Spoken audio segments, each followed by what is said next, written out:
یہ video professor Khurshid Ahmad international conference 2026 کے موقع پر منعقد ہونے والے میموریل سیشن کی کارروائی پر مبنی ہے۔ 2 اور 3 اپریل 2026 کو اسلامی مالیاتی نظام کے حوالے سے منعقد ہونے والی اس 2 روزہ کانفرنس کا مرکزی موضوع وقف اور زکوٰۃ کے ذریعے سماجی اور معاشی استحکام تھا۔ Memorial session professor Khurshid Ahmad کی اس فکری، علمی اور پالیسی سازی کی اعلیٰ میراث کا احاطہ کرتا ہے جس نے اسلامی معاشیات، فلاحی نظام اور ریاستی پالیسی کے میدان میں ایک واضح اور عملی سمت متعین کی۔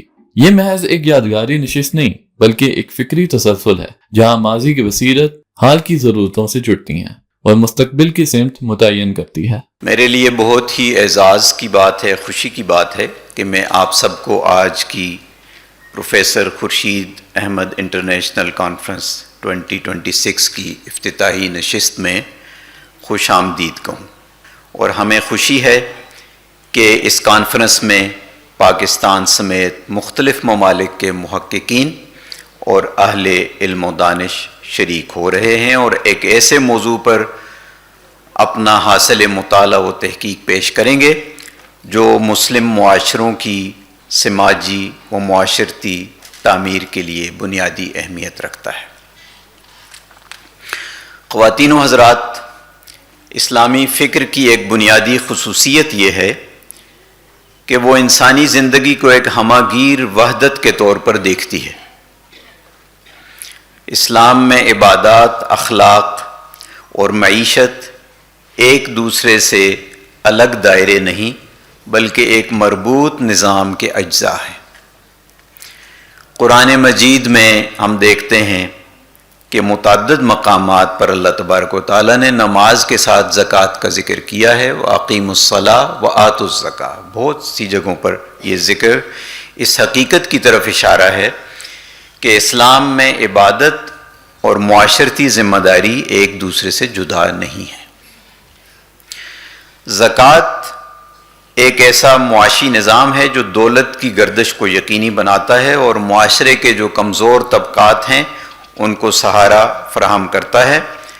اسلام کا جو معاشی عدل ہے اور وسائل کی منصفانہ تقسیم اس کو یقینی بناتا ہے کہ لا یکون دولتاً بین الاغنیاء منکم۔ قرآن اس کی طرف اشارہ کر رہا ہے کہ یہ نظام ہم نے اس لیے قائم کیا کہ تاکہ دولت جو ہے وہ ایسا نہ ہو کہ کچھ چند ایک جو معاشرے کی ایلیٹ کلاس ہے اسی کے اندر سرکولیٹ کرتا رہے، بلکہ دولت کی جو سرکولیشن ہے وہ معاشرے کا جو کمزور اور نادار طبقہ ہے اس کی طرف بھی اس کی رسائی ہو۔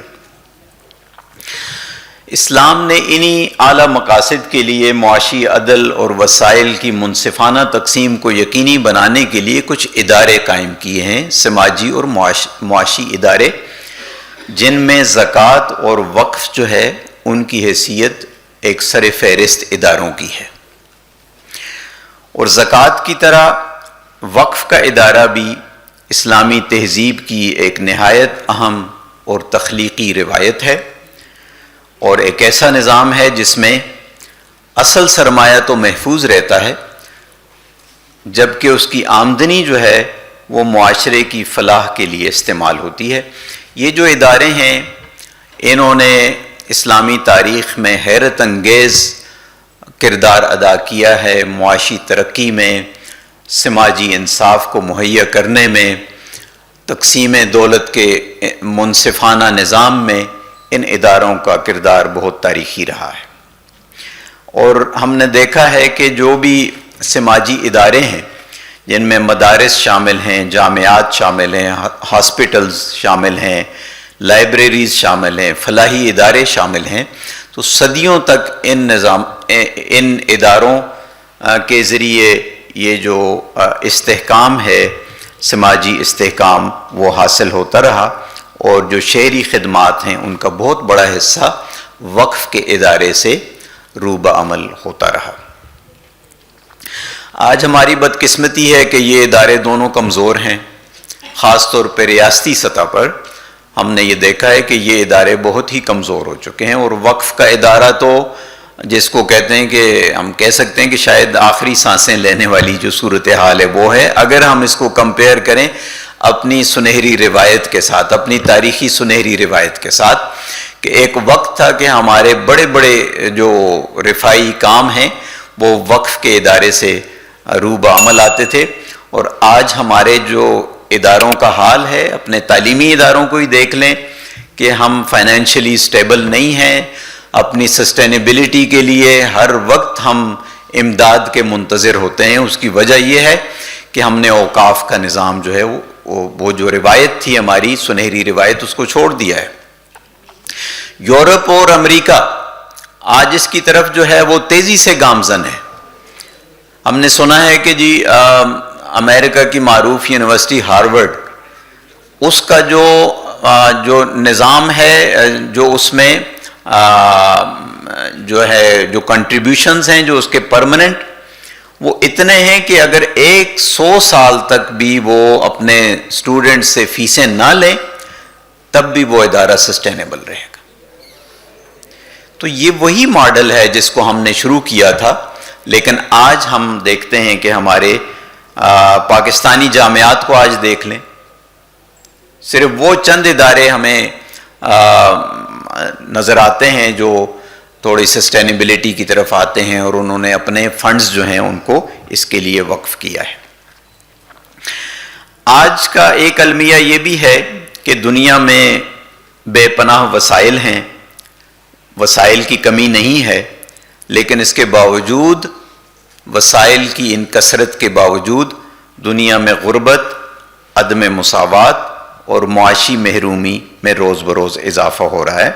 اور اسی تناظر میں ہم یہ دیکھتے ہیں کہ اسلامی سماجی مالیاتی ادارے، خصوصاً وقف اور زکوٰۃ، ہمیں اس میں پوٹینشل یہ نظر آتا ہے کہ ہمیں ایسا متبادل فریم ورک مہیا کر سکتے ہیں جو پائیدار ترقی اور سماجی انصاف کو یقینی بنا سکتا ہے۔ اسی مقصد کے تحت اس کانفرنس کو محض نظری گفتگو تک محدود نہیں کیا گیا، بلکہ ایک تحقیقی اور پالیسی مکالمہ پیدا کرنے کی کوشش کی گئی ہے۔ اور اسی تناظر میں اس موقع پر میں کانفرنس کے جو کنٹریبیوٹرز ہیں ان کے لیے چند بنیادی سوالات رکھنے کی جسارت کرتا ہوں، اور یہ ایسے سوالات ہیں جو واقعی تشنہ تحقیق بھی ہیں اور چند اہم جہات کا احاطہ کرتے ہیں۔ ہماری خواہش یہ ہوگی کہ کانفرنس کے جو شرکاء ہیں اور جو ماہرین ہیں اگر اس طرف بھی توجہ مبذول کریں تو انشاءاللہ جو اس کانفرنس کا آؤٹ کم ہوگا وہ ہم سب کے لیے بہت ہی مفید اور مثمر ہوگا۔ تو جو چند سوالات جن پہ ہماری خواہش ہے کہ زیادہ فوکس کیا جائے وہ میں آپ کے سامنے رکھتا ہوں۔ پہلا سوال یہ ہے کہ کیا وقف اور زکوٰۃ کا جو کلاسیکی تصور ہے اس کو جدید معاشی تقاضوں کے مطابق اور اجتماعی اجتہاد کی کاوش کے ذریعے کیا اس کو از سر نو مرتب کرنے کی ضرورت ہے، یا وہی نظام جو ہماری روایت میں ایک چل رہا ہے اس میں کسی اجتہادی عمل کے بغیر کیا ہمیں آگے بڑھنے کے لیے یہ نظام کافی ہے؟ میں سمجھتا ہوں کہ چند چیزیں ایسی ہیں کہ جن میں اگر اجتہادی عمل کو اس نظام کے ساتھ بھی منسلک کر دیا جائے تو یہ نظام ہماری سروائیول کے لیے بہت ہی مضبوط نظام ہوگا۔ خاص طور پر تملیغ کے مسئلے پہ بات ہوئی ہے کہ تملیغ کے مسئلے میں اگر اجتہادی عمل کیا جائے تو یہی ادارے، چاہے بہت ہی ٹوٹے پھوٹے ادارے ہیں، مضبوط اور مستحکم ادارے نہیں ہیں، اگر آج کا ہم زکوٰۃ ہی کا نظام دیکھ لیں اور اگر ہم تملیغ والے مسئلے میں کچھ ایسی اجتہادی کاوش کے ذریعے ہم یوں کر لیں کہ ہماری جو کلیکشن ہے، فرض کریں آج ہماری جو زکوٰۃ کی کلیکشن ہے اس کا 75% ہم ایلوکیٹ کر لیں کہ جی یہ جو فقراء مساکین کی بنیادی ضرورت کے لیے ہم اس کو رکھتے ہیں، ان کی ضروریات کے لیے، اور 25% ہماری ٹوٹل جو کلیکشن ہے زکوٰۃ کی اس کو ہم انڈومنٹ کے طور پر، وقف کے طور پر رکھتے ہیں تاکہ ہماری جو سسٹینیبل ڈیولپمنٹ ہے اس میں اس کو خرچ کریں۔ تو یہ ایک معمولی تبدیلی آپ یہ دیکھ لیں کہ اگر ہم 25% اس ٹوٹل کلیکشن کا ہر سال اکٹھا کریں تو 4 سال میں ہم پورے اس جو کلیکشن ہے اس کے برابر آ جائیں گے. اور وقف تو آپ کو پتہ ہے کہ یہ تا قیامت ہے. 50 سال کے بعد کیا پکچر ہوگی, 100 سال کے بعد کیا پکچر ہوگی, اور بہت جلد یعنی یہ نظام اب یعنی اس کے اندر جو ان بلٹ میکنزم ہے وہ اتنا مضبوط ہے کہ بہت ہی جلد یہ جو کلیکشن ہے اگر آپ اس کا 25% وقف کے نظام پہ لے آئیں تو ہمارے ملک کا جو جی ڈی پی ہے اس سے یہ آپ کا انڈومنٹ فنڈ جو ہے اور آپ کا یہ جو وقف کا نظام ہے وہ اس سے بھی آگے نکل جائے گا. اور یقیناً یہ جو ملک میں بے روزگاری ہے اور غربت کا خاتمہ ہے اس میں یہ بہت ہی مفید اور معاون ہو سکتا ہے اگر ہم اس میں اجتہادی عمل کو اس میں لاگو کریں. اسی طرح یہ سوال اہم ہے کہ کیا زکوٰۃ کو ایک پروڈکٹیو اکنامک انسٹرومنٹ میں تبدیل کیا جا سکتا ہے. اسی جو بات ہم نے کی ہے کہ اگر آپ وہ حضرت عیسیٰ علیہ السلام کا ایک سے منسوب ہے ایک قول کہ بھوکے کو کھانا کھلانے کا ایک طریقہ یہ ہے کہ آپ اس کو مچھلی کھلا دیں تو ایک وقت کے لیے اس کا پیٹ تو بھر جائے گا لیکن اگلے وقت پھر اس کو بھوک لگے گی. تو دوسرا طریقہ جو زیادہ پائیدار ہے وہ یہ ہے کہ آپ اس کو مچھلی کا شکار سکھا دیں. اگر مچھلی کا شکار سکھا دیں گے تو وہ ساری زندگی خود کفیل ہوگا اور جس کو آج کی اصطلاح میں ہم کہتے ہیں کہ اس کو امپاور کر رہے ہیں اور اس کی کیپیسٹی بلڈنگ آپ کریں بجائے اس کے کہ اس کا پیٹ بھر دیں. آپ اس کی کیپیسٹی بلڈنگ کریں, آپ اس کو اکنامکلی امپاور کریں تو یہ نظام جو ہے بہت ہی خوبصورت اور بہتر ہوگا. اسی طرح چند سوالات میں یہ بھی اہم ہے کہ وقف املاک کا جو ناقص انتظام ہے اس کی وجوہات جاننے کی ضرورت ہے کہ ہمارے ہاں جو اس کا ایڈمنسٹریٹو پرسپیکٹو ہے اس پر بھی کام کی ضرورت ہے, اور کیا جو ریاستی یا نجی یا ہائیبرڈ ماڈل ان میں سے کون سا نظام جو ہے وہ زیادہ سکسیسفل اور مؤثر ہو سکتا ہے. اور اسی طرح اس میں شفافیت اور اعتماد کو کیسے بحال کیا جائے کیونکہ اس میں اعتماد کا جو مسئلہ ہے وہ بہت ہی امپورٹنٹ ہے. اسی طرح ایک بنیادی سوال یہ ہے کہ کیا وقف اور زکوٰۃ کو entrepreneurship, S M Es, wealth creation کے لیے استعمال کیا جا سکتا ہے, اور کیا یہ ادارے ایس ڈی جیز کے حصول میں قابل پیمائش کردار ادا کر سکتے ہیں. اسی طرح ایک اہم سوال یہ بن سکتا ہے کہ کیا بلاک چین اور اے آئی ان نظاموں کو زیادہ شفاف بنانے میں مؤثر کردار ادا کر سکتے ہیں, اور کیا ڈیجیٹل وقف ایکو سسٹم ایک قابل عمل حقیقت بن سکتا ہے. ایک سوال یہ ہے کہ کیا ہم مسلم دنیا کے کامیاب ماڈلز سے سیکھ کر وقف کو ایک گلوبل ڈیولپمنٹ پیراڈائم کے طور پر پیش کر سکتے ہیں. ایک سوال یہ ہوگا کہ ایک unified legal frame work for Islamic social finance کیسے تشکیل دیا جا سکتا ہے, اور کیا ہم وقف اور زکوٰۃ کو یکجا کر کے ایک انٹیگریٹڈ سوشل فائنانس سسٹم قائم کر سکتے ہیں جو حقیقی معنوں میں سماجی تبدیلی کا ذریعہ بنے. اسی طرح ایک سوال یہ ہو سکتا ہے کہ کیا زکوٰۃ کا موجودہ نظام واقعی اکنامک امپاورمنٹ پیدا کر رہا ہے یا ڈپینڈنسی کو فروغ دے رہا ہے. تو یہ چند چیزیں ہیں, اس کے بہت سارے اور بھی پہلو ہیں جس کا ہم نے ذکر کیا ہوا ہے, اور الحمدللہ بہت زیادہ آرٹیکلز اس میں ہمارے پاس آئے اور ہم نے فل لینتھ آرٹیکلز منگوائے ہیں اس کے لیے, اور جس میں بہت سے آرٹیکل آئے لیکن 35 آرٹیکلز کی سلیکشن ہوئی ہے جو انشاءاللہ 2 روزہ کانفرنس میں پیش کیے جائیں گے.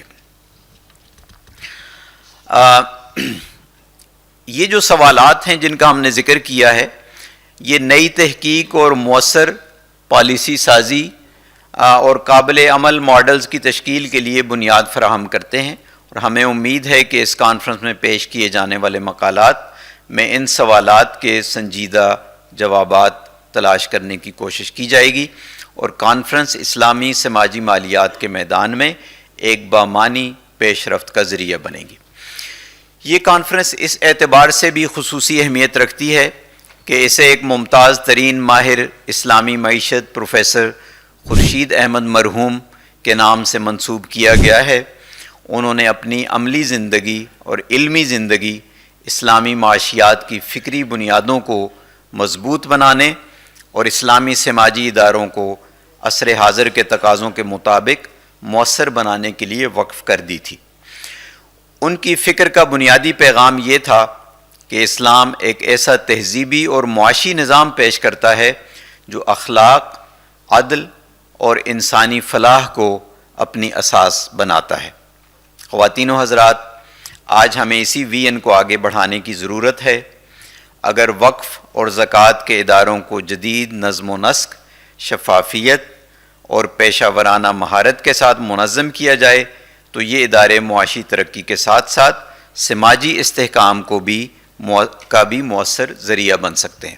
آخر میں تمام شریک اداروں، علمی شراکت داروں، منتظمین اور اسکالرز کا شکریہ ادا کرتا ہوں جن کی کاوشوں سے یہ علمی اجتماع ممکن ہوا۔ ہمیں امید ہے کہ اس کانفرنس کے مباحث نہ صرف نئی علمی و فکری جہتیں سامنے لائیں گے بلکہ پالیسی سازی اور عملی اقدامات کے لیے بھی رہنمائی فراہم کریں گے۔ اللہ تبارک و تعالیٰ سے دعا ہے کہ وہ اس کاوش کو قبول فرمائے اور اسے امت مسلمہ کے لیے خیر و برکت کا ذریعہ بنائے۔ میں ایک بار پھر آپ سب کو خوش آمدید کہتا ہوں اور اس کانفرنس کے باضابطہ آغاز کا اعلان کرتا ہوں۔ السلام علیکم ورحمۃ اللہ۔ Thank you very much, sir, not only for opening the session but also raising very pertinent and intriguing questions on the subject. Meanwhile, we have been joined by Professor Dr. Nasir Mahmood, Vice Chancellor Allama Iqbal Open University. I've been told that online Dr. Mehmet Asute has also joined us, and I welcome him too on the panel. جو ہماری proceedings ہیں دے will be بائلنگول۔ ابھی کچھ وقت ہم گزاریں گے کہ جس میں ہم پروفیسر خورشید احمد صاحب کی جو کنٹریبیوشنز ہیں towards promotion of Islamic finance, ہم ان کو اور خود ان کی شخصیت کو یاد کریں گے۔ Mister Khalid Rahman, chairman I P S, اپنی زندگی کے سبق ان سے سیکھے ہیں، میں ان سے گزارش کروں گا کہ وہ تشریف لائیں۔ بسم اللہ الرحمن الرحیم۔ اپنی جانب سے بھی میں آپ سب کو خوش آمدید کہتا ہوں اور شکریہ ادا کرتا ہوں کہ آپ تشریف لائے ہیں اس اہم پروگرام میں۔ جس موقع پر ہم یہ کانفرنس منعقد کر رہے ہیں اس کا نمایاں ترین موضوع آج کے وقت کا وہ ایران، امریکہ اور اسرائیل کے درمیان جنگ ہے، اور آپ لوگوں کو معلوم ہوگا کہ یہ واحد جنگ نہیں ہے جو اس وقت دنیا میں ہو رہی ہے، بلکہ اگر اعداد و شمار کی بنیاد پہ دیکھا جائے تو جنگوں اور مسلح تصادم میں اس وقت کوئی 100 سے زیادہ تصادم کی تفصیلات آ جاتی ہیں۔ یہ آج کے دور کا ایک ایسا عموم ہے کہ جس کے بارے میں یہ سوچنا بھی مشکل ہے کہ جنگ ختم ہو جائے گی یا اس تناسب سے جو کچھ تباہی ہو رہی ہے یہ تباہی کم ہو جائے گی۔ تو ایک ایسے ماحول میں جس میں ہر وقت لوگ متوجہ ہیں کہ اس وقت ایران نے کیا کیا ہے، اس وقت امریکہ نے کیا کیا ہے، اسرائیل نے کیا کیا ہے، ایسے میں وقف اور زکوٰۃ کے حوالے سے بات کرنے کا کوئی موقع بنتا ہے؟ یہ بڑا فطری سوال ہے اور میرا خیال یہ ہے کہ بالکل موقع بنتا ہے، چونکہ اگر جنگ تباہی کی علامت ہے تو وقف اور زکوٰۃ جو ہے یہ تعمیر کی علامت ہے، اور وقف اور زکوٰۃ کا ایک رول تو وہ ہے جو جنگ کے دوران اور جنگ کے فوری بعد درپیش ہوتا ہے، اور وہ یہ کہ انسان بے گھر ہو جاتے ہیں، ان کے لیے پناہ گاہ فراہم کی جائے، طبی اور سماجی خدمات کی ہر لمحے میں ضرورت پیش آ رہی ہوتی ہے، غذائی تحفظ ایک بہت بڑا مسئلہ ہوتا ہے کہ ایک دم سے جو غذا کے فراہمی کے، خوراک کی فراہمی کے معمولات ہیں وہ ساری، اور تو سپلائی چین ایک بہت بڑا عنوان ہے اسی سے ملتا۔ اور حقیقت یہ کہ کسی بھی علاقے میں جو ثقافتی اور مذہبی مقامات ہوتے ہیں عموماً ان کا خیال رکھنے کی کوشش کی جاتی ہے، اگرچہ اب تو اس میں بھی وائلیشن بہت زیادہ ہونے لگی ہے، لیکن اس کی وجہ سے ایک طرح سے معاشرے کی ایک ساخت بنی رہتی ہے، اور پھر وقف کی آمدنی سے بجائے خود ایک معاشی ایکٹیویٹی جو ہے اس کا ایک سلسلہ شروع رہتا ہے۔ تو یہ وہ ساری چیزیں ہیں کہ جو جنگ کے دوران بھی اور بعد از جنگ بھی وقف کا اور زکوٰۃ کے پورے نظام کا ایک اہم کردار ادا کرتی ہیں۔ لیکن حقیقت یہ ہے کہ، اور جب ہم پروفیسر خورشید صاحب کے حوالے سے اس سیشن کو کر رہے ہیں تو اس کا کہیں بڑا حوالہ وہ یہ ہے کہ وہ نظام جو وقف اور زکوٰۃ کے حوالے سے ہم بات کریں تو وہ نظام ایک پوری پیراڈائم کی علامت ہے، اور جنگ جس پیراڈائم کا نتیجہ ہے وہ اس کے بالکل برعکس ہے۔ تو اس اعتبار سے میرے خیال سے میں اس کو بہت بروقت قرار دیتا ہوں کہ ہم محض سامنے کی چیز پہ فوکس کرنے کی بجائے اس کو لارجر کانٹیکسٹ میں سمجھنے کی کوشش کریں۔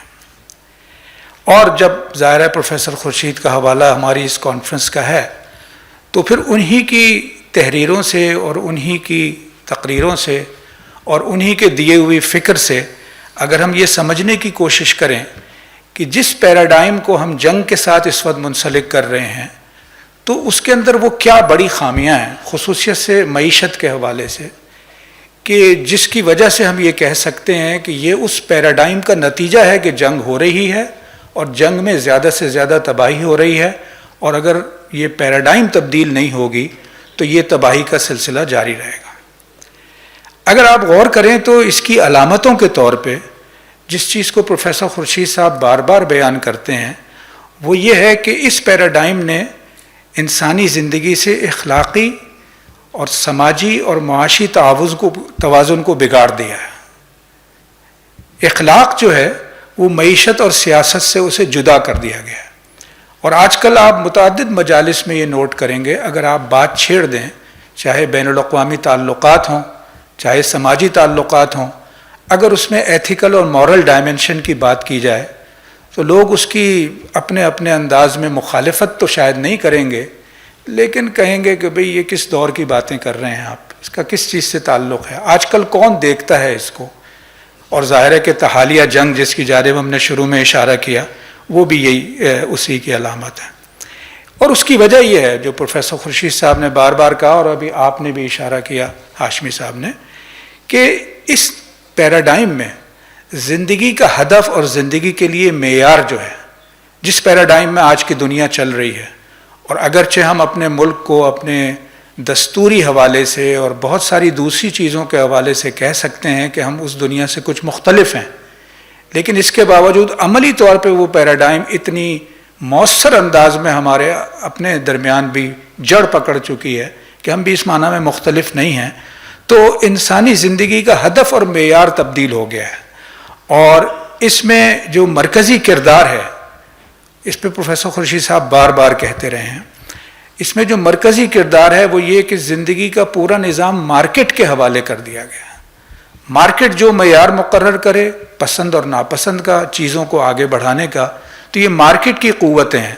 پروفیسر صاحب اس بات کو تسلیم کرتے ہیں کہ مارکیٹ کے بغیر زندگی میں بہت سارے مسائل ہوں گے، لیکن اس کا جو رول ہے کہ فیصلے کا اختیار اب مارکیٹ کے پاس ہے، اور اب تو وہ مارکیٹ آگے بڑھ کے الگوریتھم کی صورت میں آپ کے سوچنے کے انداز پر بھی اس طرح اثر انداز ہوتی ہے کہ کچھ اور سوچنا لوگوں کے لیے ممکن نہیں ہوتا۔ اور جیسے پہلے اشارہ ہوا کہ دولت کا ارتکاز ہے، اور اگر دولت مند آپ نہیں ہیں تو دولت کی خواہش، زیادہ سے زیادہ دولت سمیٹنے کی خواہش، اور اس کے نتیجے میں انسان جو ہے وہ محض ایک معاشی حیوان کی صورت اختیار کر گیا، اور اضطراب، بے یقینی اور بے مقصدیت جو ہے وہ زندگی کا ایک بڑا عنوان بن گیا ہے۔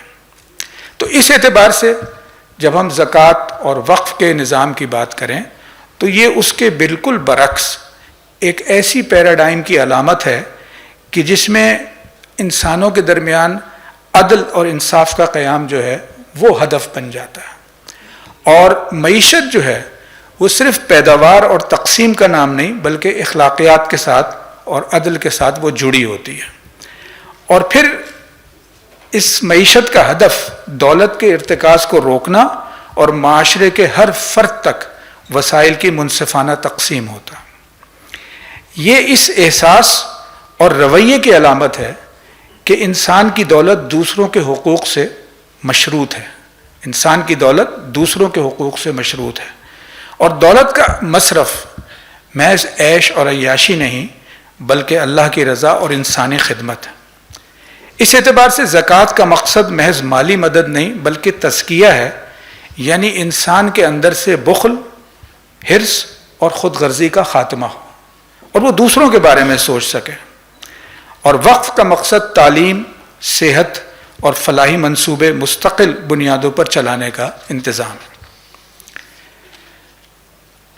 پروفیسر خورشید صاحب کے کنٹریبیوشن کے حوالے سے بات ہو رہی ہے، اور شاید آپ لوگوں کو معلوم ہو کہ انہوں نے اسلامی معاشیات کے حوالے سے اپنا پہلا مضمون 9 عمری میں لکھا تھا جب ان کی عمر 17 سال تھی 1949 میں.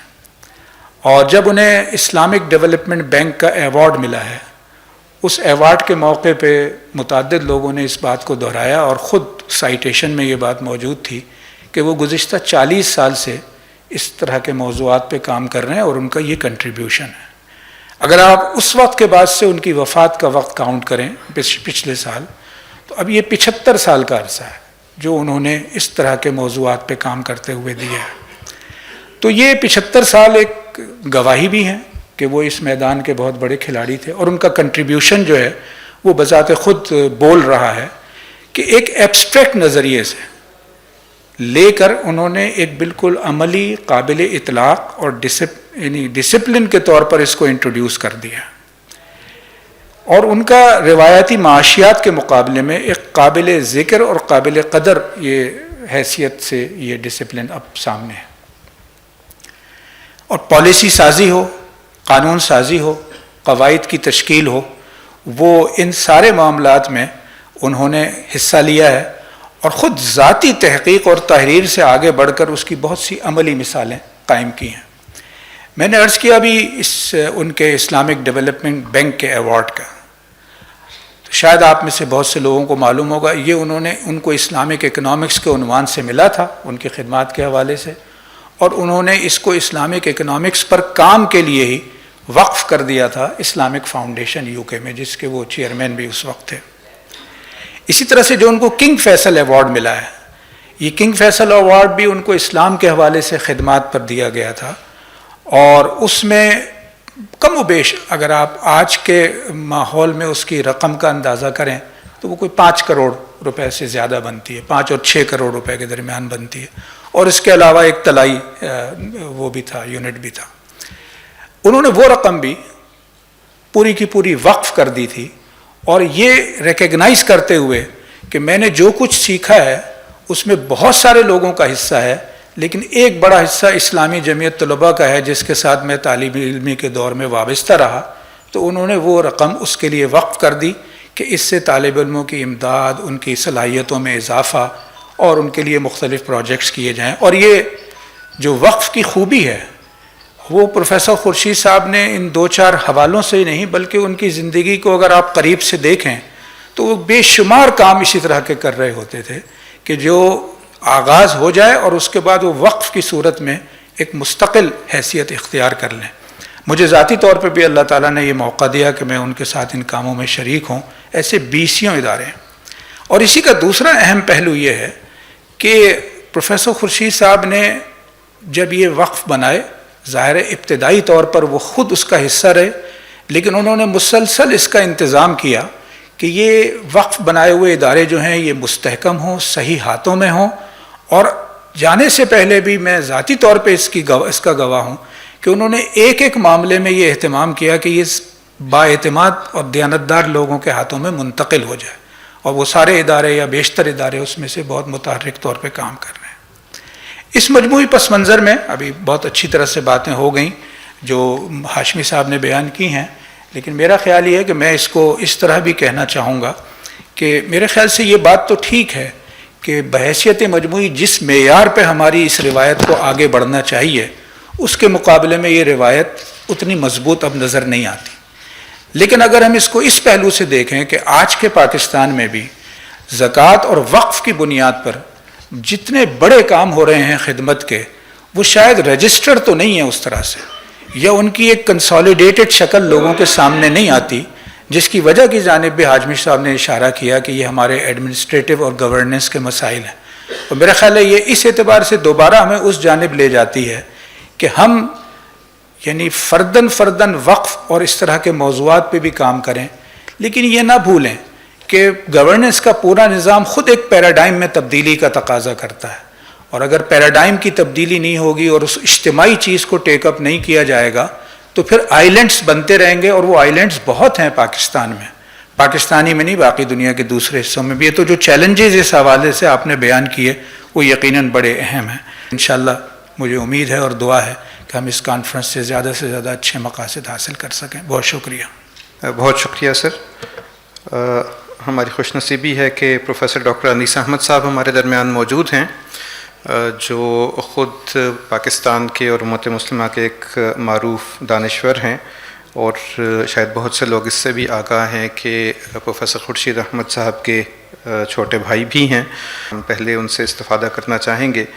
ڈاکٹر انیس احمد صاحب وائس چانسلر رفاع انٹرنیشنل یونیورسٹی، میں ان سے گزارش کروں گا کہ وہ تشریف لائیں اور نہ صرف پروفیسر خورشید احمد صاحب کی یاد کو تازہ کریں بلکہ وقف اینڈ زکوٰۃ importance in Shariah and پاکستان's contribution, اس کے اوپر کی نوٹ اپنی ٹاک بھی دیں. بسم اللہ الرحمن الرحیم. الحمدللہ والصلاۃ والسلام علی خاتم الانبیاء. رب اشرح لی صدری ویسر لی امری واحلل عقدۃ من لسانی یفقہوا قولی.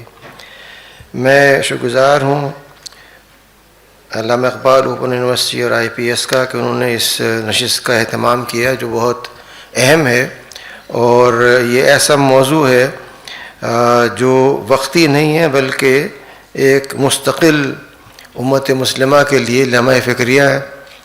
اور اگر جائزہ لیا جائے تو یہ ایک تسلسل ہے اسلامی فکر کے اندر کہ کس طرح سے غربت کو، معاشی عدم توازن کو دور کرنے کے لیے اقدامات کیے جائیں. اور وقف اس حوالے سے ایک بنیادی ذریعہ ہے جو ایک صحت مند معاشرے کی تعمیر میں امداد کرتا ہے. میں سمجھتا ہوں کہ پروفیسر خورشید صاحب کا جو کنٹریبیوشن ہے وہ ایک تسلسل اسے کہا جا سکتا ہے، جس میں علامہ اقبال، مولانا مودودی اور خورشید احمد، ان تین افراد نے کوشش کی کہ وہ مسلمانوں کے بنیادی مسائل کو متعین بھی کریں، ان کا تجزیہ بھی کریں، اور ان کے حوالے سے کوئی حل پیش کریں.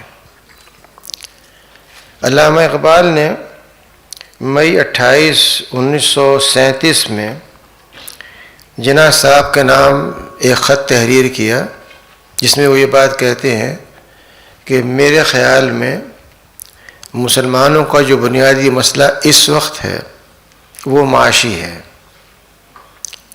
اور اگر ہم نے اس کا حل صحیح پیش نہ کیا تو وہ کسی اور طرف ڈھلک جائیں گے. لیکن اس معاشی حل کے لیے ہمیں کیا کرنا ہوگا؟ وہ خط میں یہ بات کہتے ہیں کہ یہ جو معاشی مسئلہ ہے اس کا حل بہت غور کرنے کے بعد میں نے یہ محسوس کیا ہے کہ اسلامی قانون کے اندر ہے. پھر یہ کہتے ہیں کہ میری زندگی بھر کا مطالعہ یہ بتاتا ہے کہ یہ جو اسلامی قانون ہے جب تک نافذ نہیں ہوگا اس وقت تک معاشی مسائل حل نہیں ہو سکتے، اور اگر ایسا نہیں ہوگا تو ہندوستان کے اندر ایک سول وار اور فتنہ مزید آگے بڑھنے کا پورا امکان ہے. یہ کہنے کے بعد وہ یہ کہتے ہیں کہ اس معاشی مسئلے اور شریعت کے نفاذ کے لیے اس بات کی ضرورت ہے کہ ایک خطہ ارض ایسا ہو جہاں پہ یہ نافذ ہو سکے. اس میں اگر آپ غور کریں تو آپ کو معلوم ہوگا کہ علامہ اقبال نے جو تسلسل اور ترتیب رکھی ہے انتہائی منطقی ہے، اور اس سے بالکل مختلف ہے جو اینٹیپینولزم ہو یا مارکسزم ہو وہ تجویز کرتا ہے. دونوں نظام معیشت کو بنیاد بناتے ہیں. ایک کہتا ہے کہ اجتماعی اجارہ داری ہو، ایک کہتا ہے انفراد اجارہ داری ہو. اور دونوں یہ دعویٰ کرتے ہیں کہ اس طرح سے ہم غربت کو دور کر سکتے ہیں۔ اقبال یہ کہتے ہیں کہ جب تک ایک وہ نظام جو الہامی اور الہی ہے وہ نافذ نہیں ہوگا یہ کام نہیں ہو سکتا۔ لیکن وہ نافذ کیسے ہوگا؟ نافذ اسی وقت ہوگا جب پولیٹیکل ول اور ایک اسپیس اویلیبل ہو۔ گویا اکنامک اینڈ پولیٹیکل سینرجی، جب تک ان دو چیزوں کو یکجا نہیں کیا جائے گا اس وقت تک غربت بڑھتی رہے گی۔ جنگیں غربت پیدا کرنے کا بہترین ذریعہ ہیں، اور اسی لیے کی جاتی ہیں کہ دوسروں کے وسائل پہ قبضہ کر کے انہیں محروم کیا جائے، اپنے آپ کو مالدار بنایا جائے۔ معاشی جنگیں ہوں، عسکری جنگیں ہوں، کوئی فرق نہیں واقع ہوتا ہے۔ اس کے مقابلے میں جو مسائل کا حل ہو سکتا ہے وہ صرف یہ کہ اس الہامی نظام کو جو شریعت نے دیا ہے اس کو ایسے ماحول میں نافذ کیا جائے جہاں پہ اللہ کی حاکمیت مکمل طور پر موجود ہو۔ یہ وہ سسٹمیٹک، لاجیکل، ایویڈنس بیسڈ تصور ہے جو علامہ اقبال نے 1937 کے اندر ہمارے سامنے رکھا۔ مولانا مودودی نے اس چیز کو ایک تھیوری کنسٹرکشن کی شکل میں بطور ایک تصور کے رکھا کہ اس کے لیے لوازمات کیا ہوں گے، کیونکہ جب تک آپ کسی نظام کے لیے ایک نظریاتی اساس اور ڈھانچہ فراہم نہ کریں وہ نظام کام نہیں کر سکتا۔ اور اس نظام کے لیے اس لیے ضرورت ہے کہ اسلام محض معیشت کا حل نہیں کرتا، بلکہ وہ معیشت کا حل وہ کرتا ہے جو اسلام کے دیے ہوئے آفاقی اصولوں سے مطابقت رکھتا، اور یہ آفاقی اصول وہ ہیں جنہیں ہم مقاصد کے نام سے یاد کرتے ہیں۔ لیکن اس چیز کو دور حاضر میں اور اس دور کے ماہی تصورات کو سمجھتے ہوئے، ظاہر ہے مولانا مودودی نے گریجویشن اکنامکس میں نہیں کیا تھا، لیکن وہ معیشت سے آگاہ تھے، اصولوں سے آگاہ تھے۔ ایک ایسا شخص جس نے معیشت کا مطالعہ کیا ہو، اس کا تخصص اس کے اندر ہو، اور وہ شریعت سے آگاہی بھی رکھتا ہو، اس لیے یہ تیسرا فرد جس نے اس چیز کو آگے بڑھایا اور مزید واضح کیا، یہ کام پروفیسر صاحب کا ہے کہ انہوں نے اس دور کے معاشی نظریات کی روشنی میں اس چیز کو جو ان دونوں حضرات کا مدعا تھا، اور میں سمجھتا ہوں کہ کسی شخصیت کی قد میں کمی نہیں ہوتی یہ کہنے کے باوجود کہ وہ محض اوریجنیٹر نہیں ہے بلکہ وہ ایک کنٹینیوشن کا ذریعہ ہے۔ عظمت انسان کی تعریفوں سے نہیں ہوتی، اسے کام سے ہوتی ہے۔ کام خود بولتا ہے، افراد بولیں یا نہ بولیں۔ جو چیز پروفیسر صاحب کے حوالے سے قاری صاحب نے بھی کہی اور لوگوں نے بھی کہی، میں سمجھتا ہوں کہ انہوں نے 3 چیزیں بہت بنیادی ہمارے سامنے رکھی ہیں۔ ایک تو یہ کہ جو نقشہ بنایا جائے وہ بالکل واضح ہو اور متعین ہو اور مکمل ہو۔ جب تک آپ نقشہ مکمل نہیں بنائیں گے، بٹس اینڈ پارٹس کے اندر کام کریں گے، ہدف حاصل نہیں ہو سکتا۔ ہم نے اسلام کو بٹس اینڈ پارٹس میں تقسیم کیا ہوا ہے صدیوں سے، اس کے الگ الگ اجزاء کی ہم تعریف بھی کرتے ہیں، اس کا قیام بھی کرنا چاہتے ہیں، لیکن ہم پورے کے پورے اسلام کو نہ جوڑنا چاہتے ہیں نہ قائم کرنا چاہتے ہیں۔ تو جو پہلی بات پروفیسر صاحب نے اختیار کی وہ یہ تھی کہ جو نقشہ بنایا جائے وہ کسی چیز کا بھی ہو، معیشت کا ہو، ایک اسلامی تحقیقی ادارے کے قائم کرنے کا ہو، ایک بینک کے بنانے کا ہو، جو نقشہ بھی ہو، اس کو جب تک مکمل نہ بنا لیا جائے، جسے آپ ماسٹر پلان کہتے ہیں، اس وقت تک آپ کے سامنے بات واضح نہیں ہو سکتی۔ ماسٹر پلان کے بعد اب یہ آپ کے اوپر ہے کہ ترجیحات متعین کرتے ہوئے آپ کسی ایک حصے کو پہلے بنائیں، دوسرے کو بعد میں بنائیں۔ نقشہ واضح ہونا چاہیے۔ دوسری چیز یہ کہ جو بھی نقشہ آپ بنائیں اس کے لیے آپ کے پاس وہ افراد ہوں جو اس فن کے ماہرین ہیں. اگر آپ نقشہ بنوائیں گے ایک کم قیمت کے فرض سے تو وہ نقشہ ویسا ہی بنے گا. ایک فرض جو اس کا ماہر ہو اس سے بنوائیں گے گو آپ کو بڑی قیمت ادا کرنی پڑے گی لیکن نقشہ مکمل ہوگا. اور تیسری چیز یہ کہ اس کے جو ایگزیکیوشن ہے، نافذ کرنے والے ہیں، جب تک وہ افراد تیار نہ ہوں اس وقت تک آپ کا نقشہ بھی اور آرکیٹیکٹ بھی بے معنی ہے. تحریکات اسلامی اگر کامیاب ہوئی ہیں تو بنیاد افراد کار ہیں، محض فکر نہیں ہے. وہ افراد کار جو فکر کا نمونہ ہوں، چلتی پھرتی تحریک ہو. یہی شکل کسی بھی ادارے کے اندر ہے. اگر ادارے کا قیام ایک اچھا کام ہے تو ادارے کا باقی رہنا اور چلنا صرف اس وقت ممکن ہے جب اس معیار کو برقرار رکھا جائے جو ادارہ مطالبہ کرتا ہے. یہ ہوتا ہے ایچ آر سے، وہ ہیومن ریسورس جو اس پیمانے کا ہو، اس معیار کا ہو جس کا ایک ادارہ مطالبہ کرتا ہے. جب یہ تین چیزیں اختیار کی جائیں گی تو اللہ تعالیٰ کی نصرت اپنے آپ آگے بڑھتی ہے اور کامیابی ہوتی ہے. جب یہ نہیں کیا جائے گا تو رب کریم کو تو نقطہ کمال پسند ہے.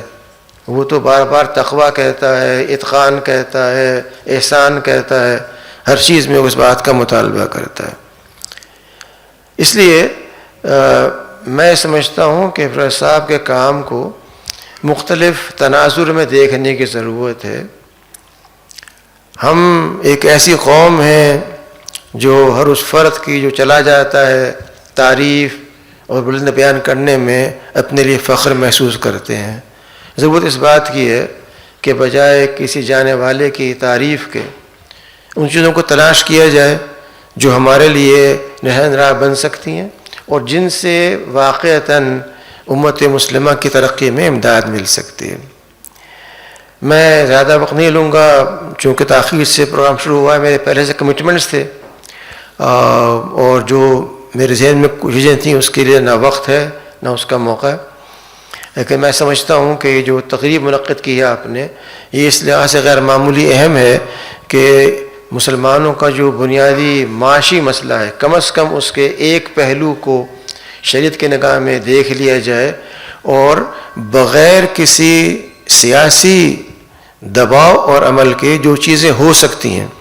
یعنی یہ وقف کا ایک کارنامہ ہے کہ وقف ہر دور کے اندر، وہ جابروں کا دور ہو یا عادلوں کا دور ہو، وقف نے ہر دور میں کام کیا ہے.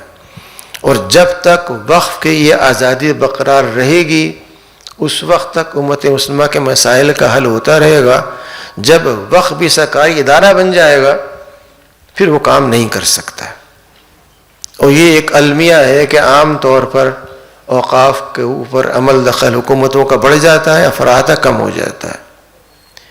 اس کے لیے شرط ہوئی جو خیر رحمٰن صاحب نے کہی کہ جو وقف کے متولی ہوں، اس کے چلانے والے ہوں، یہ وہ لوگ ہوں جن کی اپنی غرض وابستہ نہ ہو، بے لوثی کے ساتھ، اور جو وقف کا مقصد ہے اس کو سامنے رکھتے ہوئے کام کیا جائے. تو یہ ایک ایسا ذریعہ ہے جو بغیر کسی حکومتی دخل اندازی کے، بغیر کسی دباؤ کے، اور دباؤ کے باوجود آزاد طور پر کام کر سکتا ہے. اس کے بے شمار فوائد ہیں جیسا کہ آپ سب جانتے ہیں.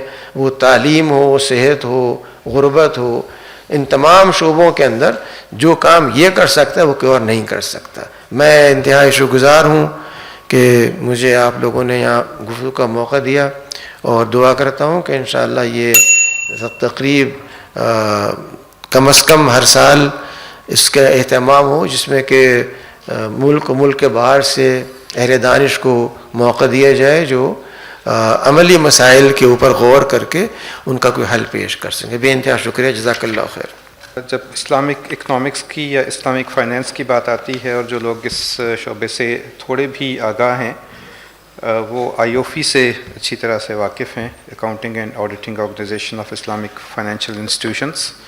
IOFI کے سیکریٹری جنرل جناب عمر مصطفیٰ انصاری ہمارے ساتھ آن لائن موجود ہیں۔ میں ان سے گزارش کروں گا کہ وہ اگلے چند منٹ میں اپنے تاثرات کا اظہار کریں۔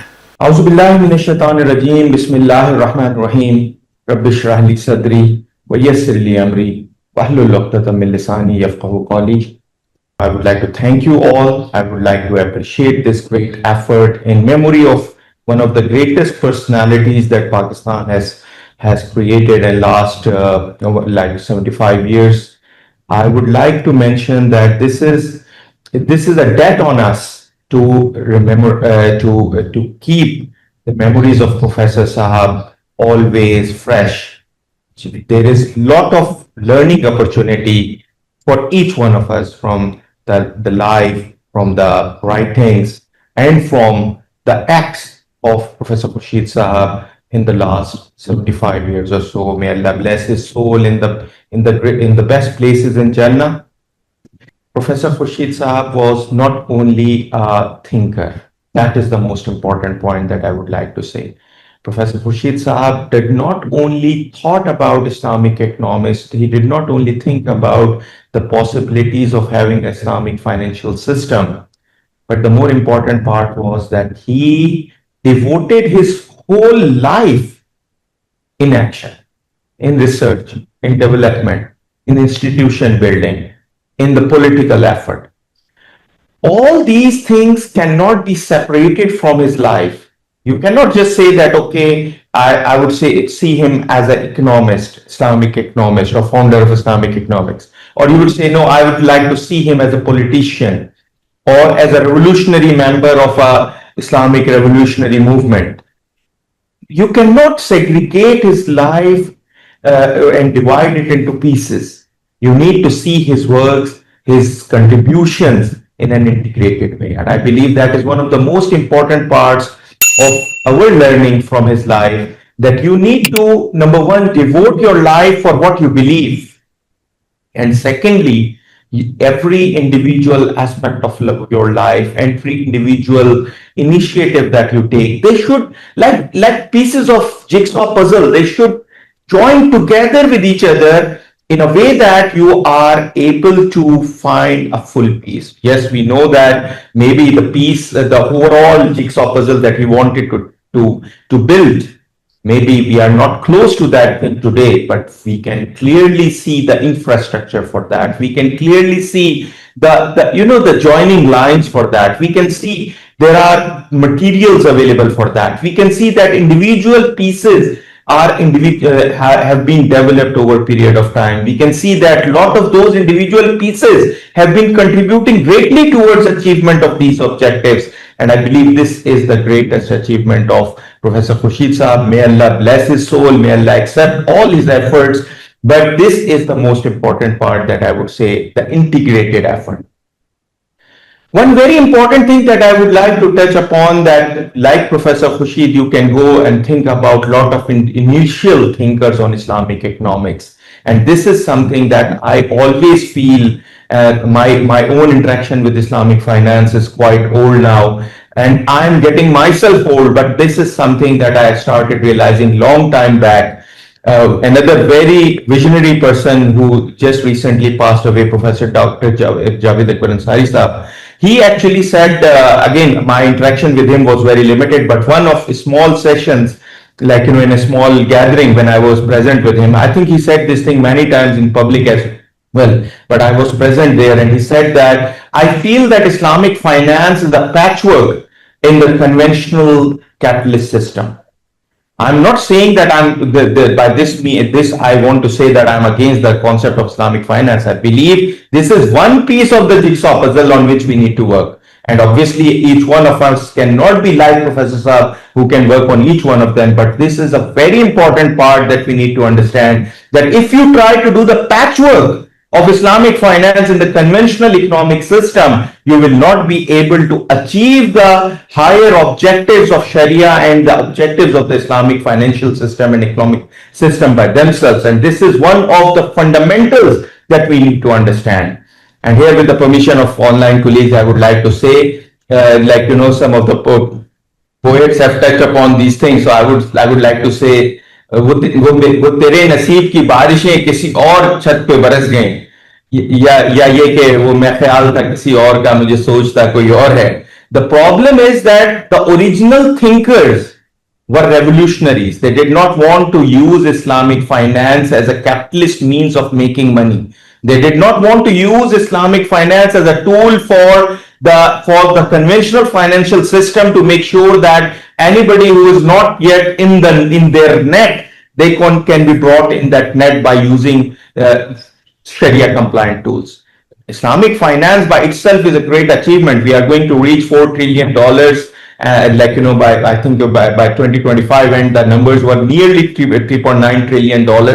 We are talking about something big now, but at the same time, we have to do our own accountability, and we have to see if we are not close to achieving the real benefits of Islamic finance with regard to the economic parity, with regard to the entrepreneurship development, with regard to the equitable distribution of wealth, with regard to the creation of opportunities, with regard to the economic development of the Muslim countries, then we need to understand that there is something wrong. And when we go and see the life and teachings of Professor Khurshid Sahab, we will be able to identify that what fundamentally is wrong is that the original revolutionary thought which was behind Islamic finance and Islamic economics has been left behind, and it has been taken over by the commercial bankers, by the capitalists who invest in Islamic banking not for achievement of greater objectives or for the benefit of Akhira only. Yes, I'm not saying that they don't have the benefit of Akhira in mind, but they may not be having that integrated thought of integrated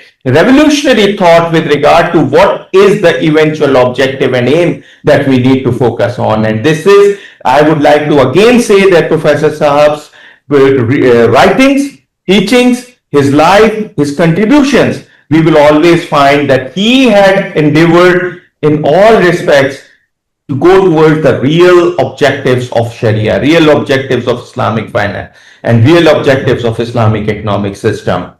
Institution building, obviously, Khalid Saab has very well touched upon that, so I don't want to repeat on that, but this is again one of the most important points, that he believed in institution building, and he developed so many good and great institutions that are creating value, adding value even within those challenging times and circumstances.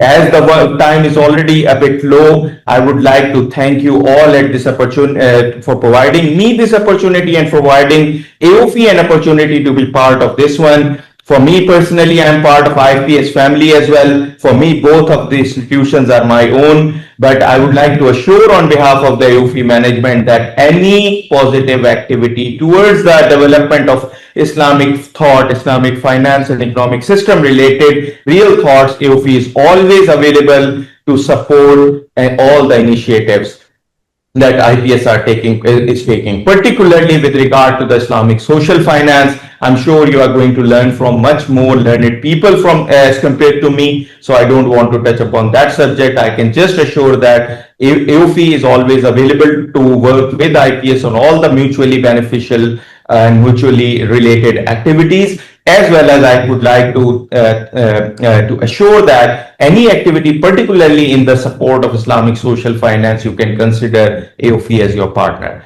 Thank you very much for providing me this opportunity. It's a pleasure being with you virtually. Apologies for not being able to join physically. Thank you very much. Assalamu alaikum wa rahmatullahi wa barakatuh.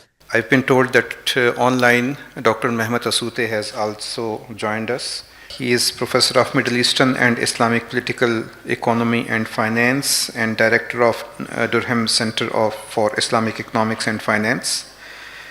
He is Editor-in-Chief of American Journal of Islam and Society and Editor-in-Chief of the Review of Islamic Economics, a student of Professor Khurshid Ahmed. I request him for his remarks. Thank you very much for having me at this event. I'm so sorry that I couldn't be present, but at least I'm here to reach out to you with this online presentation. The topic, of course, the legacy of Professor Khurshid Ahmed, and within that context, the Waqf and Zakat.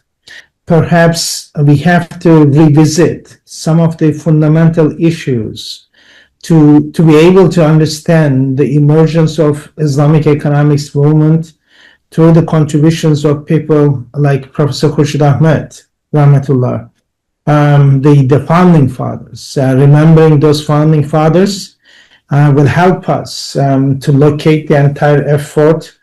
As mentioned again by Dr. Ansari, the totality of understanding, rather than limiting ourselves only with capital movements to Islamic finance, but what consequences that we produce out of those capital movements. That's the concern that we have to raise to understand the whole effort of Islamic economic system, and I'm stressing the system, to understand the legacy and the world of Professor Khurshid Ahmed and his colleagues, what I call the founding fathers in Islamic finance. And we remember them for the courage to come up with the notion of Islamic economics as a systemic response, as a counter-hegemony to the existing systems to make a difference.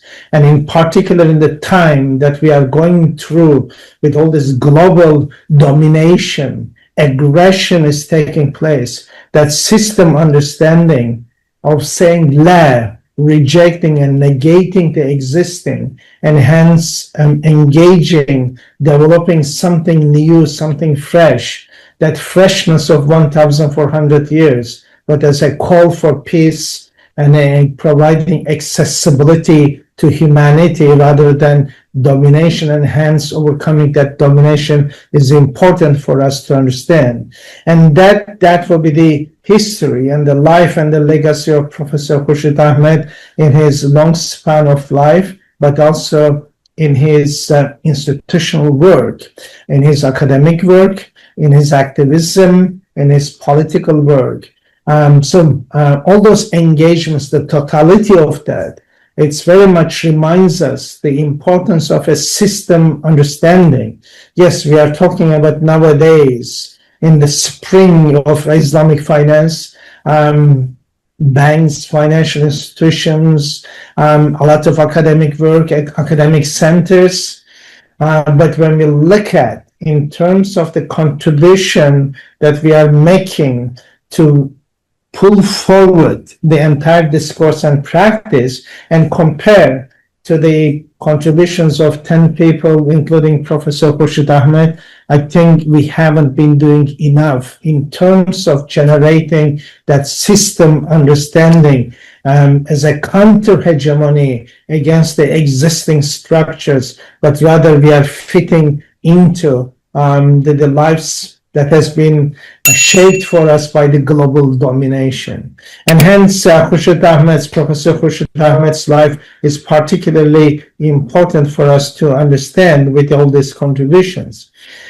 He's one of the founding fathers of Islamic economics. And he heavily worked on developing on the micro foundations, the behavioral norms of Islamic economics, but in doing so, he did not isolate the behavioral norms or the micro foundations from structural responses. Today we are talking about the Waqf and Zakat. Yes, these are amazing Islamic social welfare institutions.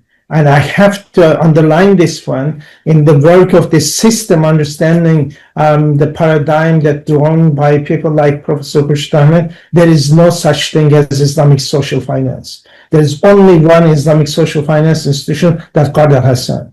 And we have to put this on the table. Waqf and Zakat, they are not Islamic social finance institution. We are financializing. How neoliberalism even forcing us to use the language and grammar of its domination, even label Waqf and Zakat as social finance. No, these are Islamic social welfare institutions. That distinction and that structural response that was put forward by people like Professor Khurshid Ahmed. Yes, micro foundations, the behavioral norms, but importantly, we cannot divorce that from the structural nature of constituting a particular political economy, and hence that distinction in the life of Prophet ﷺ. First, in the Medina, the establishment of masjid. The second thing, in order to substantiate Islamic behavior generated in the masjid, articulate that to a structure in the market, the second institution that he established. And hence this structure and the micro foundation as an important contribution of that generation, including Professor Khurshid Ahmed, is important for us to understand. And an activist, a politician in Islamic sphere, including Dawah, the Islamic worldview, therefore Islamic economics discourse, what I call Islamic moral economy and Islamic political economy, that Islamic worldview to be witness unto mankind. And that's the stress that he used to make for Islamic governance and justice. What's the implication of that witness unto mankind is the resource accessibility. Yes, Waqf and Zakat important in the distribution of resources, but the first thing that we need to ask, and that's the discourse of Islamic political economy and moral economy within that construct. Yes, we have to distribute, we have to give. That's the nature of Islam as a behavioral norm. But we have to ask the question, why poor doesn't have access to resources? In other words, the structural barriers that we have to be concerned with in order to generate Islamic governance and justice, and that was initiated by the founding fathers paradigm that they wanted to put on the table as a system understanding. But of course, Professor Khurshid Ahmed has a statement as a fellow of a new nation state called Pakistan, and endeavoring to shape its Islamic identity in political, economic, and social spheres. So the totality of all this tells us the importance of that system understanding. And therefore, when we look at the contributions, academic contribution of Professor Khurshid Ahmed, what we see is this direct engagement with micro foundations, behavioral norms, and how those behavioral norms can be translated into structural response to the global domination to constitute an emergence of Islamic economic system, and particular reference to the development part, how development through those micro foundations can be achieved within the Islamic sphere. And that's the challenge that he has and his generation of Islamic economics had put forward for us. The barriers, the challenges, the accessibility to resources with the permissibility of Islam, and how we can overcome and break the barriers. And that was the discourse. Is Islamic finance enabling to ensure that? Or as Dr. Ansari was talking, giving a reference to another contributors or contenders, or Islamic finance enable us to join into the capital movement, but not producing the consequence that we want to produce. Whether with Islamic finance can be overcome this breaks, the challenge that we have in front of us. In other words, whether we can overcome the barriers that we have in front of us. Of course, the new discourses that we have around us, sustainable development and digitalization, but that does not, such discourses do not touch to the essential issue here, the ownership of capital, movement of capital, the accessibility to resources. And these are important questions that was raised by Professor Khurshid and his colleagues of that generation, the founding fathers. And therefore, the importance of the substantive ethics, the ontological response to the issues, and hence how we can constitute. Again, referring to witness unto mankind, that discourse, because as the Indonesians calls Islamic economics as blessing, the blessing of Allah to humanity. And that discourse, the witnessing unto mankind, so that we can offer a peace solution on the economics matter and the resource accessibilities, not only to Muslim world, but entire humanity. Why? Because the Iqra, although it is very much interpreted, unfortunately, again, is the very piecemeal terms, suggesting that how Islam gives importance to education. Of course, Islam gives importance to education, but that Iqra tells us that it's a new lens. We have to look at the world through this lens that Allah subhanahu wa ta'ala giving to us or gave to us through the Quran. So Iqra is the rearrangement of everything that we have around us. And so that in the case of Islamic economics, that rearrangement is to challenge the authorities, challenge the imposed nature of how to organize resource accessibilities, but bringing the justice of Islam to the table. Therefore, imposing an Islamic ontological lens enables us through this Iqra to negate the existing structures and practices to allow the emergence of Islamic nature.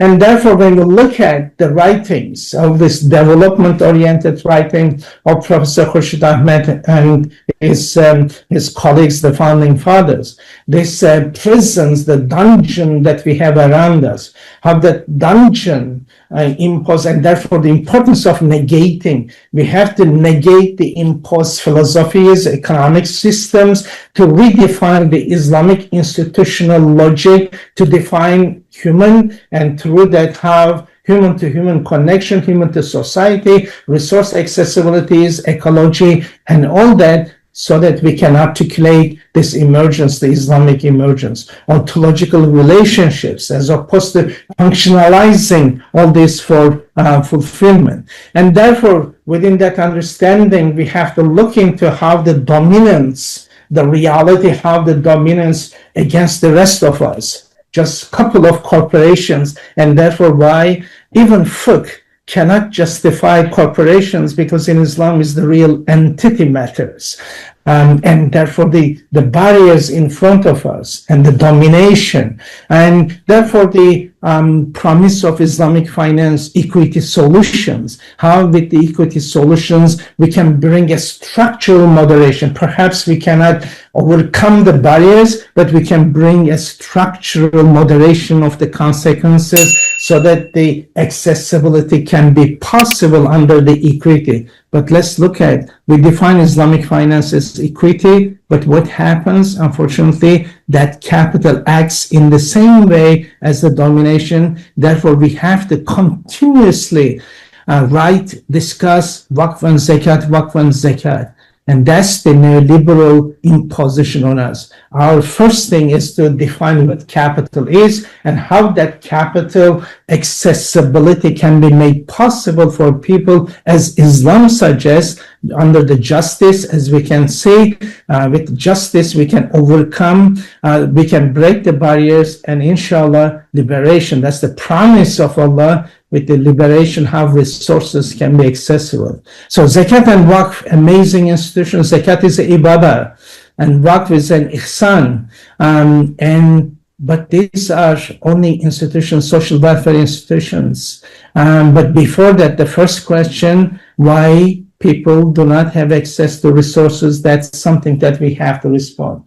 So when we look at Professor Khurshid's contribution, this journey that he talks about, the Tazkiyah journey, he was saying with the Islamic concept of economics and economic growth and development follows from its concept of Tazkiyah, as it addresses itself to the problem of economic aspect of human life in all its dimensions. Tazkiyah is concerned with growth towards perfection through purification of attitudes and relationships. The results of Tazkiyah is falah, prosperity in this world and hereafter. Have Islam through knowing, have Iman through doing, and have Ihsan, ensuring that the equilibrium in the society can be ensured. And therefore, Professor Khurshid's contribution in reminding us the importance of defining the initial concepts and ensuring that new conceptual understanding can lead to a new paradigm.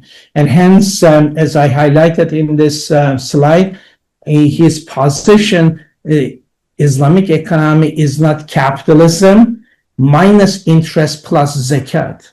And this is the falsification that we have around us, which prevents us moving towards a resource equality in accessibility to resources around us. Unfortunately, apparently time is up, so I need to finish. But this totality of bringing, as he would say, Islam does not admit any separation between material and moral, mundane and spiritual life. And therefore the behavior norms, yes, but the structures has to be there. And therefore his reference to Tawheed, with Tawheed, the complementarities, yes, all the stakeholders complement each other, and therefore justice is by definition outcome of that Tawheedi position, because if each stakeholder complements each other, by definition their interest, each of the stakeholders' interest has to be looked into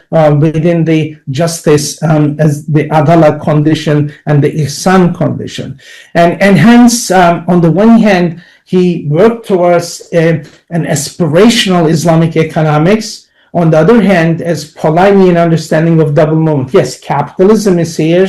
Unfortunately, we have to exist, but that should not prevent us looking for the opportunity space to create our own institutions and our system. As he would say, we would have to tolerate some kind of coexistence of the two system, capitalism and Islamic economy, until such time that the Islamic model can prevail and can help us to ensure a peaceful transition so that the resource accessibilities can be possible. And therefore, human development as well as economic development, he pondered upon how economic development is human development plus social justice, equality, and mutual prosperity, how human development is a self-recognition as Khalifa and Tazkiyah. And therefore, the intellectual curiosity is, even in his very late age, as you can see, one of these books that he presented to me, his markings all over, the idea of the curiosity. And now we have thousands of papers published just on zakat and waqf, and none of them generate such curiosities. The idea of reading and generating knowledge, unfortunately, it is just KPAs publishing papers so that we can get promotion. And therefore, just the last part, zakat and waqf, yes, but these are the conundrum for us. Calling them Islamic social finance is the language, narrative, and the grammar of neoliberalism. These are Islamic social welfare institutions, and we have to put this on the table. This piecemeal commodification of Islamic institution is not helping us. First, we have to focus on structural issues in the Muslim OIC member countries, but for the humanity, how resource accessibilities can be possible. Second, yes, we have to develop Islamic social finance. That's the Qard al-Hasan, which none of the Islamic banks are doing. Three, yes, waqf as part of ihsan, and zakat as part of ibadah to ensure the solidarity economies and sharing economies can prevail in our societies. So zakat together with riba is entirely relates to expropriation. Riba is expropriation because of the power of capital, and therefore it is banned. And zakat is imposed because of privatization of the resources that Allah subhanahu wa ta'ala gave to all creatures. But with privatization, how the expropriation can happen. Therefore, zakat is a compensation for expropriation. Waqf, however, is the ihsani condition of sharing. And therefore, And these are Islamic social welfare institutions. These are not finance institutions. And we have to, if we do not define institutions properly, unfortunately, we are not going to be able to generate the outcomes expected of them. Therefore, looking at that witness on the mankind, the contribution of people, the founding fathers, Akhlaq as justice refers to fairness and equity. Akhlaq as a care refers to stewardship and sustainability. Akhlaq as a generosity refers to compassion beyond duty. Akhlaq as a holistic concern refers to well-being of all stakeholders. And akhlaq as solidarity means mutual support.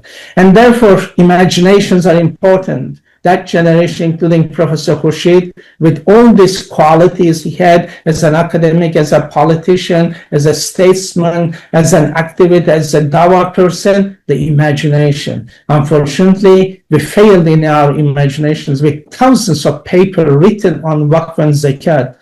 What imaginations do we have to offer other than just working for KPIs?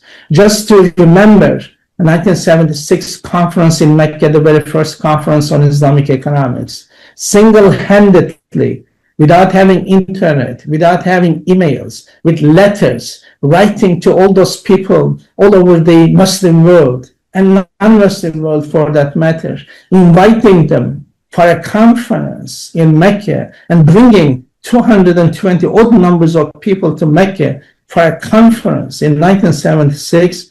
That's the determination, that's an imagination, that's the passion. And he achieved that. And we pray for his soul. May Allah subhanahu wa ta'ala bless his soul with his mercy and make his place as the highest place in Jannah, inshallah. And how the generations that we have and the future generations can learn that system understanding to ensure that, yes, it is our duty to develop solidarity economies, but at the same time, by defining everything properly, we have to create the structures to negate the existing, to create the counter-hegemony as we promised to Allah subhanahu wa ta'ala. Otherwise, the Rahmatul Alameen, the blessing of Allah as Islamic economics, will not appear. And it is, therefore, we are witness unto mankind and it's a duty for us. Thank you very much. I'm really grateful for the opportunity. I wish this conference could have been entirely on the legacy of Professor Khurshid and his colleagues, which is terribly needed to remind us the new projects that we need to initiate in order to respond to the imposed realities on us, and hence how we can create the new realities, the Islamic realities through imagination. Assalamu alaikum wa rahmatullahi wa barakatuh. Alaikum assalam wa rahmatullahi wa barakatuh. Thank you very much, Dr. Mehmet Asute. Professor Dr. Iqbal Khan Sahab, Vice Chancellor, Shifa Tamir Millat University. I request him for his remarks, and since we shall have to conclude the session at 1 o'clock, I'll request him for for brevity, please. I'm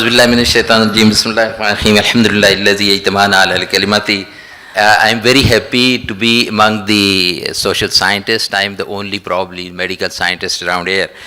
And it is good to be among the scholars as well. I was really enlightened to be here this morning.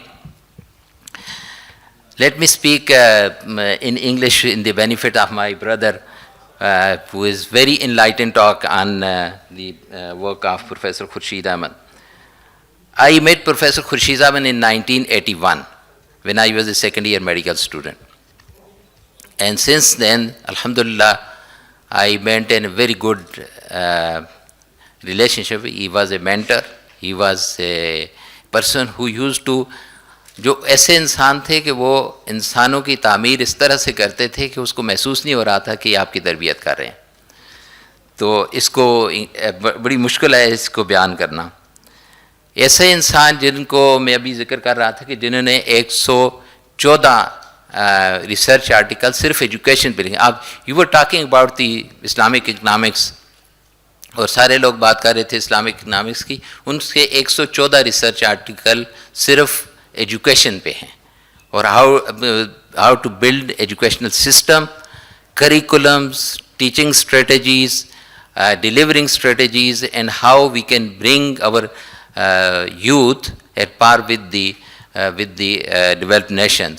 So I think this is a great contribution. He was not only economist, he was a social scientist of a premier repute, who was an educationist as well. For me, being an educationist, he was a great educationist, who educated me and so many other people around. And I was really enlightened by the talk of Brother Mehmet, who was his direct student of Islamic economics. I was just scrolling what he has done. So apart from his academic contribution, his building of institution, you all might be knowing that apart from his Institute of Hadith Study, Islamic Foundation, Leicester Islamic Foundation, اور آپ کو یہ بھی حیرت ہوگی کہ Islamic foundation Leicester was started with one part time secretary and one chairman, and it was only one in office. الحمدللہ now it's then Markfield Institute of Higher Education, then the institution in Nigeria, Saudi Arabia, Malaysia, and so many other countries he contributed in that. Apart from this, his contribution in building institution, he has also contributed in political affairs of the, not only in Pakistan, in many countries. And you will be surprised to know کہ دنیا کی 4 بڑی universities نے ان کو 5 doctorate کی degree دی ہیں. آپ کو یہ لیسٹر یونیورسٹی نے اکنامکس میں, اسی طرح لوفرا یونیورسٹی نے ایجوکیشن میں, یونیورسٹی آف ملایا نے 2 ان کو P H D in education and D S C in Islamic economics ان کی ڈگری دی. اسی طرح جو ہے international Islamic university of Malaysia نے ان کو پی ایچ ڈی کی ڈگریز دی ہیں. تو یہ سارا کچھ ویسے ہی نہیں ہوا, اس کے پیچھے ایک بہت بڑی یعنی آپ جو ہے وہ 1932 میں پیدا ہوئے اور پچھلے سال 13 اپریل کو آپ کی رحلت ہوئی. اس دوران جو مجھے الحمدللہ ان سے بہت ہی قریبی تعلق رہا, اور ان کے وصال سے کوئی 6 مہینے پہلے میں ان سے ملا, اور اس وقت بھی وہ شخص اسی طرح جو ہے بھرپور زندگی گزار رہے تھے جس طرح پہلے میں نے ان کو دیکھا تھا, اور ہمیشہ وہ شکر کیا کرتے تھے. اور ایک چیز میں آپ سے شیئر کرنا چاہتا ہوں, وہ کہتے تھے کہ اگر آپ کے پاس پیسے ہیں تو اس کے 2 مصرف ہیں صرف, یا اس کو اللہ کے راستے میں خرچ کر دیں یا اس کو انویسٹ کر دیں. بینک میں پیسے نہ رکھیں, چاہے وہ اسلامک بینک ہو یا نان اسلامک بینک ہو. کہتے ہیں بینک میں پیسے رکھنا اس کو ضیاع کرنے کے مترادف ہے. And this I understand and I don't have any bank balance الحمدللہ. اور میں آپ سے یہ گزارش کرنا چاہتا ہوں کہ پروفیسر خورشید صاحب کی کو میں نے بہت ڈیپلی ان کے ساتھ مجھے رہنے کا بہت موقع ملا, ان کے ساتھ سیکھنے کا موقع ملا. تو الحمدللہ ہم نے یونیورسٹی کے اندر the centre of excellence in Islamic economics and education. Now it will not be only center of Islamic economics only, it will be center of Islamic economics and the interest of my brother Dr. Nasir Mahmood as well, is education as well. So this center inshallah will work, and it's in infancy currently, but inshallah in near future we will invest in this center and will make it a center of excellence in the world. With this I thanks the organizer for asking me to come over here, and thanks my brother from Turkey who is teaching in Durham currently, for delivering a very elaborated talks. I really enjoy your talks and talks of the other people as well. Thank you very much. Thank you very much, sir. میں محترم professor doctor ناصر محمود صاحب کو دعوت دوں گا کہ وہ تشریف لائیں, وائس چانسلر علامہ اقبال اوپن یونیورسٹی. ڈاکٹر ناصر محمود صاحب پاکستان کے ان شخصیات میں سے ہیں کہ جو علم کے شعبے میں اپنی نمایاں ایک حیثیت رکھتے ہیں. ہمیں ان سے کچھ کلمات سننے کا موقع ملتا ہے. مہربانی سے شکریہ. اعوذ باللہ من الشیطان الرجیم, بسم اللہ الرحمن الرحیم. It's always a privilege to welcome to such an important gathering of people from all walks of life to Allama Iqbal open university. موضوع کی اہمیت جو ہے وہ ہم سب پہ جی بالکل, میرے جیسے آدمی کو جو بہت ڈیپلی نہیں جانتا, لیکن ڈاکٹر خورشید صاحب کا جو کیونکہ ان کا تعلیم کے میدان سے بھی تعلق تھا, اکنامکس سے تو وہ تھے جی, تو جو یونیورسٹی داخل ہونے کے بعد پہلی کتاب جس کو پڑھ کے میں نے بہت انجوائے کیا, مزہ آیا, اور بلکہ مرعوب ہوا اس کے اندر گفتگو سے, اس کے انداز سے, وہ ڈاکٹر صاحب کی کتاب تھی، وہ اردو میں تو اس کو نظریہ حیات تعلیم کا، لیکن پرنسپلز آف اسلامک ایجوکیشن کے نام سے وہ اوریجنلی وہ کتاب ہے. وہ آج تک جی یہاں پہ محفوظ ہے اس کتاب کو اس طرح سے. اور کیونکہ اس وقت بالکل ابھی یونیورسٹی میں انٹر ہوئے تھے تو اس طرح کے لٹریچرز کے ساتھ ایکسپوئر نہیں تھا بالکل بھی ہمارا. سو جو آپ بالکل اس اوائل دنوں میں جو چیزیں پڑھ لیتے ہیں نا وہ آپ کے ذہن پہ پوری طرح اثر انداز ہوتی ہیں، اپنا عکس چھوڑتی ہیں. تو میں پنجاب یونیورسٹی میں پڑھتا تھا تو یہ کتاب پڑھنے کا موقع ملا. اس کے بعد پھر ڈاکٹر مولانا مودودی صاحب کی سوانح آپ نے ایک لکھی ہے، پھر اس کے بعد وہ دیکھنے کا موقع ملا. سو وہ ان کی گفتگو، ان کی باتیں اور انداز جو تھا وہ بالکل سادہ اور عام فہم سا. سو وہ ابھی تک دل پہ کندہ ہے جی اسی طرح سے. اور وہ کتاب آج بھی میرے شیلف پہ موجود ہے. جو میرے پاس طالب علم آتے ہیں ان کو میں دکھاتا ہوں. وہ جب بھی ذکر، میں جب پہلے بیٹھا تو ذکر کر رہے تھے اس کا اپنے خالد رحمان صاحب کہ دولت کو اخلاق سے، معاشرے سے علیحدہ کر کے دیکھنے کا جو تصور تھا نا جی، اسی کا عکس اس کتاب میں بھی موجود ہے کہ تعلیم کو آپ تربیت سے علیحدہ کر کے نہیں چلا سکتے. ایک بندے کی جو سوچ ایک معاملے میں ہوتی ہے نا، آبویسلی وہ تمام معاملات میں پھر وہی سوچ لے کے چلتے ہیں. تو ان کی یہ سوچ تعلیم کے بارے میں بھی تھی کہ تعلیم کو جو ویسٹ نے کاروبار اور نوکریوں اور ان چیزوں سے جوڑ دیا ہے کہ تعلیم کا حصول جو ہے وہ صرف اچھی نوکری کا سبب بنتا ہے، یہ تصور معاشرے کو ٹھیک سمت میں نہیں لے جائے گا.